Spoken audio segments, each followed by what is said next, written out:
Hey guys, so I just read an article by Peter Marks, a writer in the Washington Post.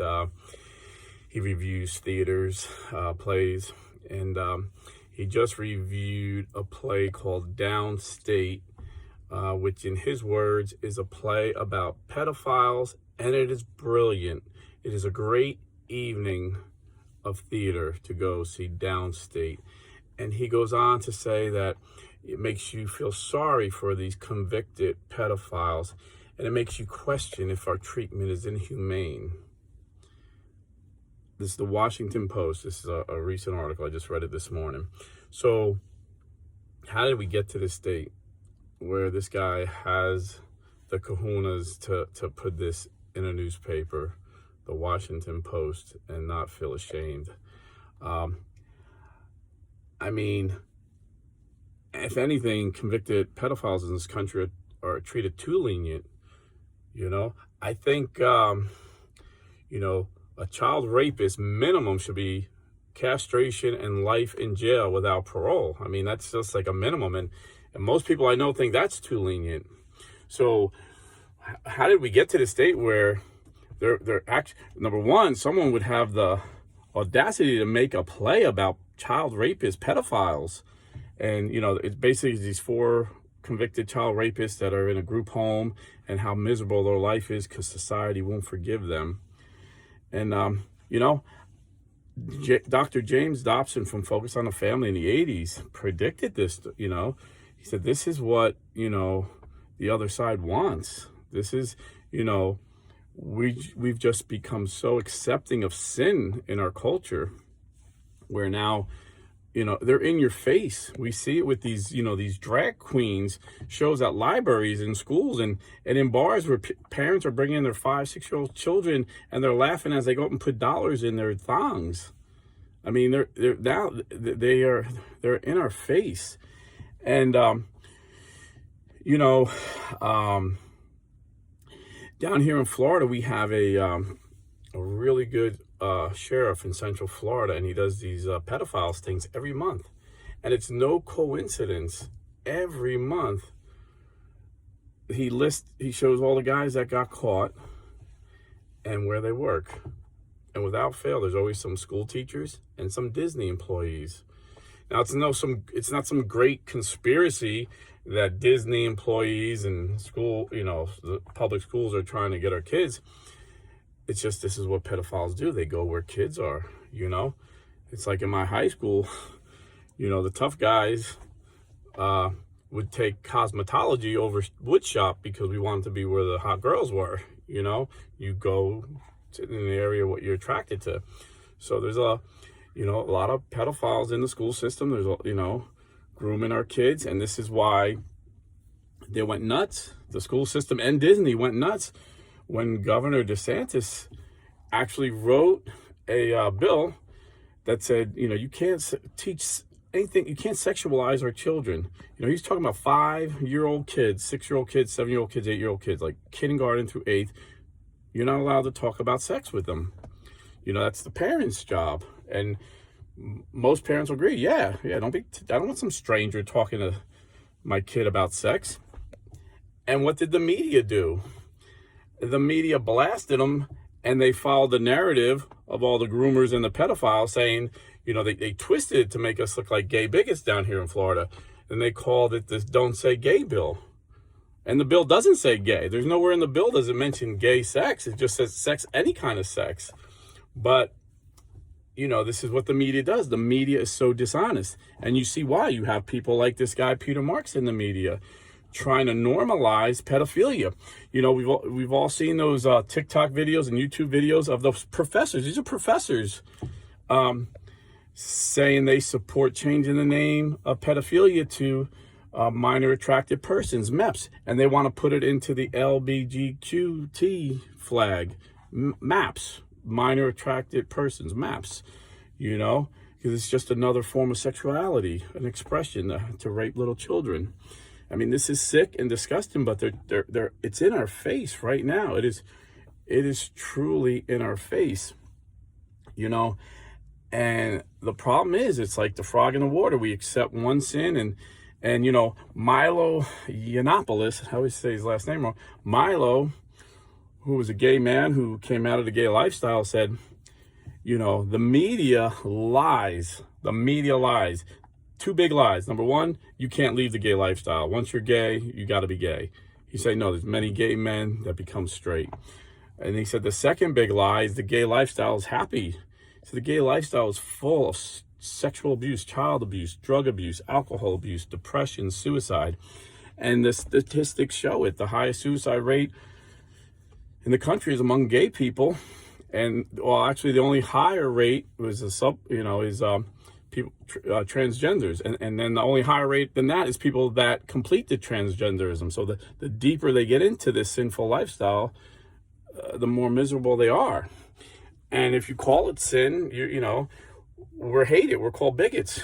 But, make no mistake, we're in the last, we're in the end times. And Jesus said, if they hated me, they're going to hate you. They're just pushing it so hard. The media, the schools, even politicians, they're putting people in place. And, Joe Biden is like really making it hard for churches to stand up against this sin. And, and the media covers for him. His daughter, Ashley Biden, another, she's a drug addict also, like Hunter Biden is. And her diary was found. And the New York Times said it's authenticated. She left her diary under a bed in a hotel that she got stoned in. And the hotel manager sold it to Project Veritas. And when the FBI heard about it, they raided his house and took it. Because Biden weaponized the Justice Department. But in the diary, the New York Times authenticated that she wrote, and actually I'll read it to you because it's pretty crazy what she wrote. I'm sorry, I got it over here on my other phone. This is Ashley Biden, Joe Biden's daughter. This is in her diary. I have always been boy crazy, hypersexualized at a young age. I remember somewhat being sexualized with a family member. I remember having sex with friends at a young age. Showers with my dad, probably not appropriate.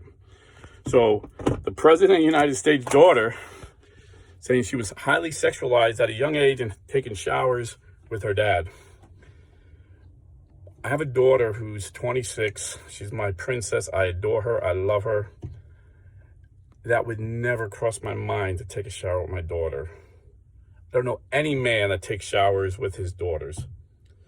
And now, you probably never heard that story because the media covers for their side. Imagine if Ivanka Trump wrote in her diary she took showers with her dad. The media would have went, everybody in the world would have heard about it. It would have been 24/7 news. But this just kind of got quietly suppressed, just like they suppressed the Hunter Biden story. So why are all these forces against us? Whenever I make these videos about pedophilia, I'll always have some anti-Catholic atheists or some Protestants say, oh, you're throwing stones and you live in a glass house. The Catholic Church has its sin, and the Catholic Church does have its sins, and we addressed it and we investigated it. And what we found out was the problem was homosexuality. I'm not saying most homosexuals are pedophiles, but most pedophiles are homosexual, and that's a fact. Statistics bear it out. And this is why Pope Francis, early on, talking to Italian bishops, said we have to protect our children. We cannot allow homosexuals into the seminary. He said, if you see a hint of femininity, don't let them in, even if they tell you they're not gay. This Pope Francis, who no one would say was, a right-wing bigot. And even our new president of the United States Conference of Catholic Bishops, Archbishop Broglio, said you can't uncouple homosexuality and pedophilia within the church.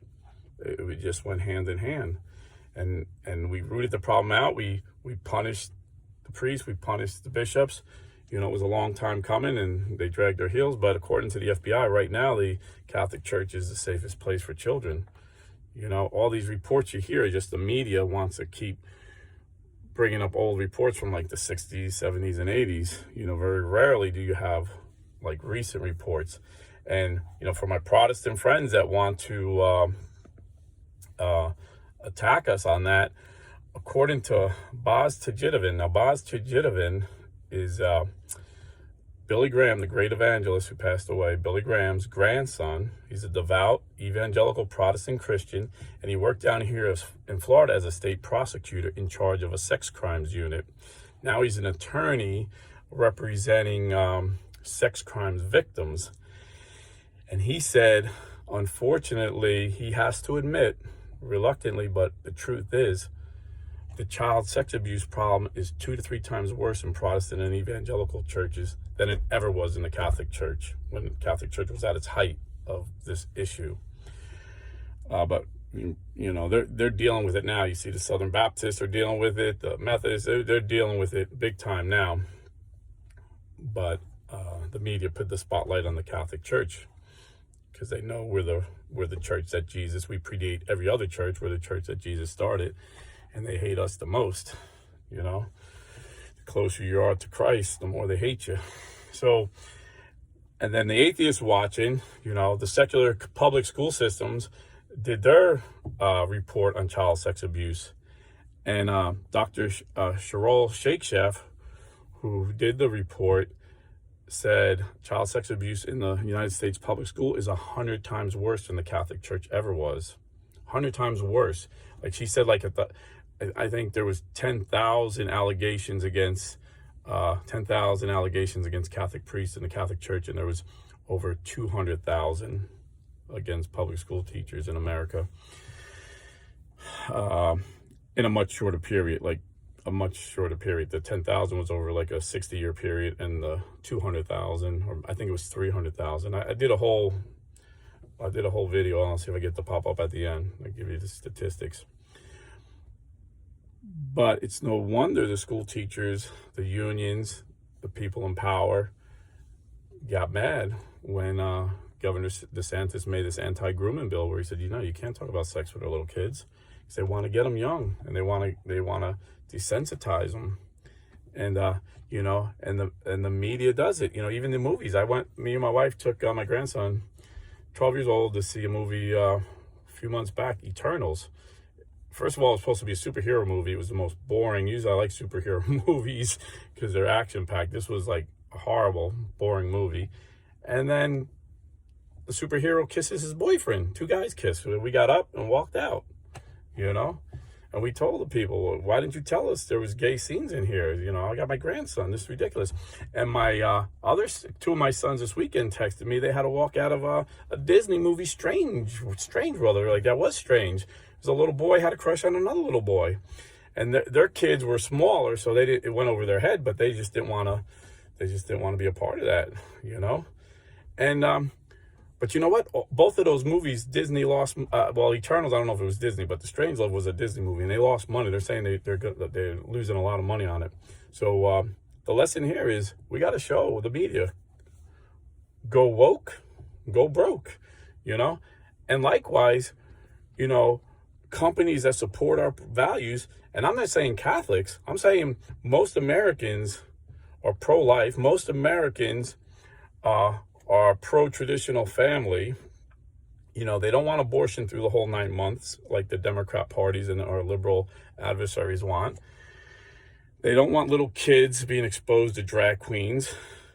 So if you have values like that, and like I said, I think most of you guys do, you need to support pro-life, pro-family companies. And the one I always recommend on this show is realestateforlife.org. So if you are buying or selling real estate, please go to realestateforlife.org. God bless and stay Catholic.